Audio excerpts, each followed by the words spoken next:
75 on 40. These guys just shot a police officer right on the exit. Hey guys, coming to you live for another episode of The Process Server, where lately we've been talking about sovereign citizens nonstop.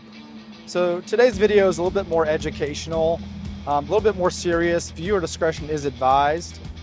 This is a good educational video. It talks about a couple officers getting killed in the state I live in by sovereign citizens and actually how dangerous they can be. So while we make light of them on this channel, I wanted to share this to really express how they can be very dangerous. They are a real cult. They're like a real entity almost that in different parts of the state, in multiple states, they live usually in the rural areas and they can be hostile. So check this video out while I finish my coffee, and we'll see you guys afterwards. May the 20th, 2010 started out like any other day. Two veterans of our West Memphis, Arkansas Police Department, Bill Evans and Brandon Powdert, were patrolling the interstate as part of the department's drug interdiction team, something they love to do. They became involved in what seemed to be a routine traffic stop, though I've always warned my officers there is no such thing. But really, how much more routine can you get than pulling over a father and son in what looked like a church bus? My men didn't realize who or what they were dealing with. Neither officer made it home,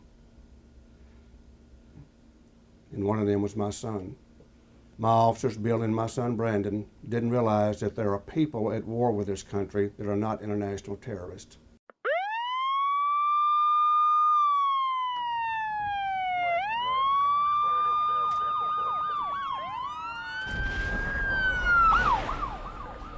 In 1995, 168 men, women, and children were killed in the worst domestic terrorist attack on American soil in our nation's history. Aimed at the federal government and law enforcement, the bombing in Oklahoma City was the horrific symbol of the wave of anti-government sentiment that swept across the country in the 1990s. I'm retired ATF Special Agent in Charge, James Cavanaugh.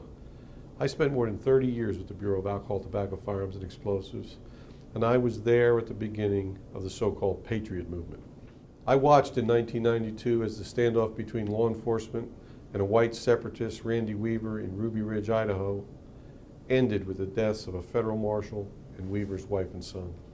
I was there in the shootout the next year when David Koresh and more than 70 of his followers, along with 4 ATF agents, died in a fiery siege near Waco, Texas.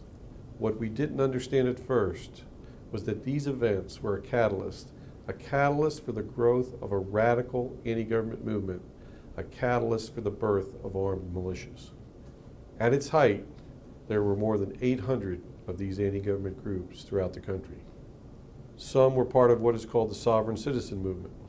They believe the government has no right to tax or impose laws on them.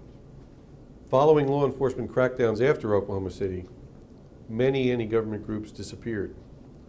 But the threat from hardcore elements of the radical right continued to simmer. In fact, between the Oklahoma City bombing and the recent West Memphis shootings, approximately 30 law enforcement officers lost their lives to homegrown extremists.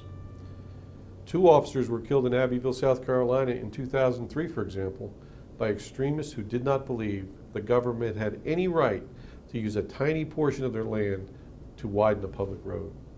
Today, the threat of radical right violence against police officers has escalated because the radical anti-government movement has swelled once again. Jerry and Joe Kane, the father and son who were involved in the murders of the 2 officers in West Memphis, traveled around the country giving seminars on how to supposedly circumvent the legal system. So what we're after here is not fighting, it's conquering. Right. I don't want to have to kill anybody. But if they keep messing with me, that's what it's going to have to come out.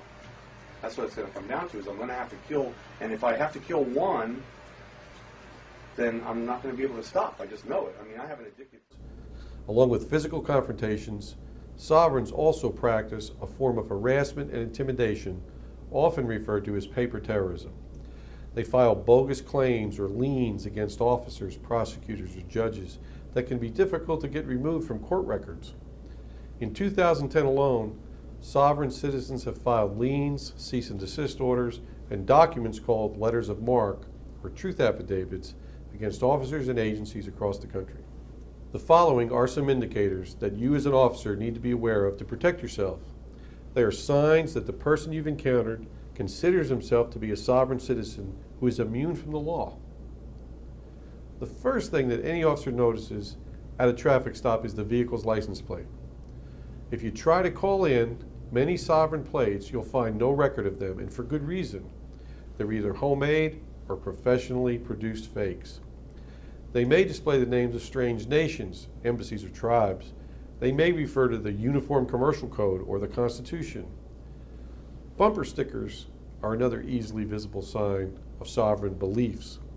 One that reads Posse Comitatus, which is Latin for power or force of the county, means the driver believes county officials, such as sheriffs, are the highest level of law enforcement, and that the federal government and its officers don't have any legal authority. Stickers such as I am an American national or not subject to corporate federal or corporate state jurisdiction are signs that the vehicle's occupants are part of the radical anti-government movement. When asked for their driver's license, vehicle registration, or other identification, sovereigns may show documents that at first might look legitimate, but after a closer inspection are obviously fake. The fake driver's license could have the words without prejudice, UCC 1-207, a reference to the Uniform Commercial Code. What might look like a real Social Security card to you may actually read Social Security, Socialism in America, still 100% voluntary, for global domination and slavery, not for identification. Sovereigns often will have unusual responses to routine questions about their identification or license plate. If the officer asks the person's name, a sovereign may respond, I am a free man, traveling upon the land, or what authority do you have to question a sovereign? If asked for a driver's license, the person might say, is one required of a sovereign? Or they might ask you for your delegation of authority. If you continue questioning them, they might say, Officer, I do not believe I, nor this private vehicle, falls under your jurisdiction, and here is the proof. Then they might show you what appear to be legal documents. Jerry Kane handed West Memphis officers Brandon Powdard and Bill Evans some odd-looking papers. Powdard and Evans didn't recognize the documents or understand what they meant. Many sovereigns sign legal documents in red ink or with a thumbprint in red ink. The subject's name might be in all capital letters or have strange punctuation, such as the first name, then a hyphen, then the middle name, followed by a colon and the last name. Sovereigns believe this type of capitalization and punctuation shows they are immune from government authority.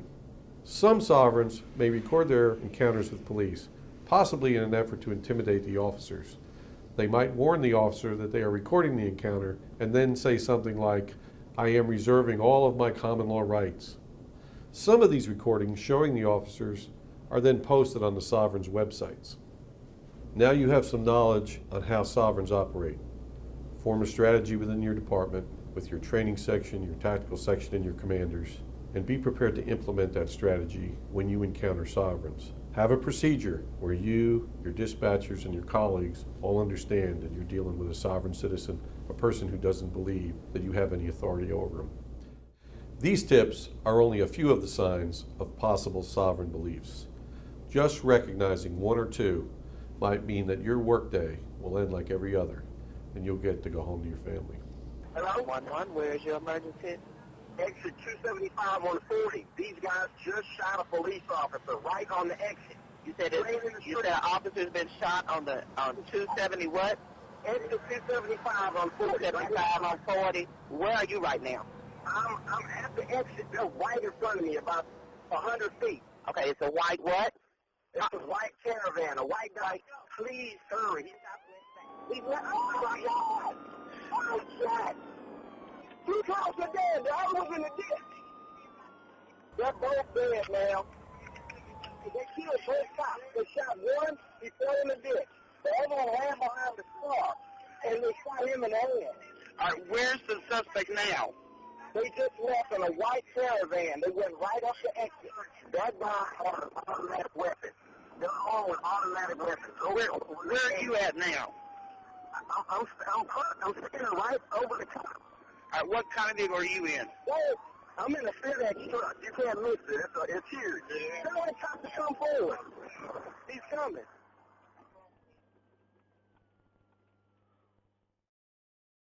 There was a white unmarked possible unit that had shots fired. Possibly a white van was going to be the suspect. 615, if you got more traffic, he's direct with 8.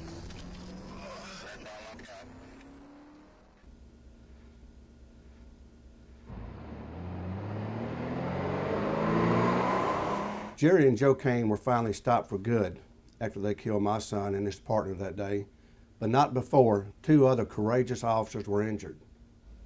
We, as law enforcement professionals, face danger every day. We know that's part of our job. Hopefully this video is giving you some new tools to keep yourself safe. No officer should have to die like Brandon and Bill. Hey guys, so as you could tell, that was a very educational video, a little sad as well.